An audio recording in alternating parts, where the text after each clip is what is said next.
एक गांव में रामू नाम का एक मेहनती किसान रहता था।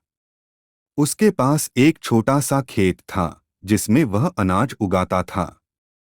रामू की मेहनत और लगन की वजह से उसका खेत हमेशा हरा भरा रहता था।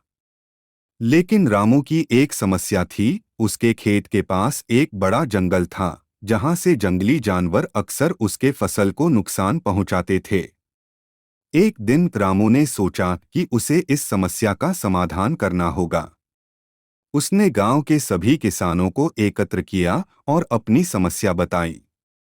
सभी ने मिलकर तय किया कि वे मिलकर जंगल की सफाई करेंगे और वहां की घास और झाड़ियों को काट देंगे ताकि जानवरों का आवागमन कम हो सके। सभी किसान मिलकर जंगल में गए और दिनरात मेहनत की। कई दिनों की मेहनत के बाद उन्होंने जंगल की सफाई कर दी। अब जानवर खेत में नहीं आ पाते थे।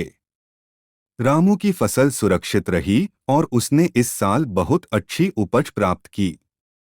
फसल कटाई के बाद रामू ने अपने गांव के सभी किसानों को अपने घर बुलाया और एक बड़ा भोज आयोजित किया। उन्होंने सबको अपने खेत की फसल का हिस्सा दिया और सबके साथ मिलकर खुशी मनाई। इस घटना के बाद गांव में किसान एकजुट हो गए और हर समस्या का सामना मिलकर करने लगे। रामू की मेहनत और समझदारी ने न केवल उसे बल्कि पूरे गांव को सिखाया कि जब लोग मिलकर काम करते हैं तो किसी भी चुनौती का सामना किया जा सकता है। इस कहानी से हमें यह सीख मिलती है कि मेहनत और एकता में बहुत ताकत होती है।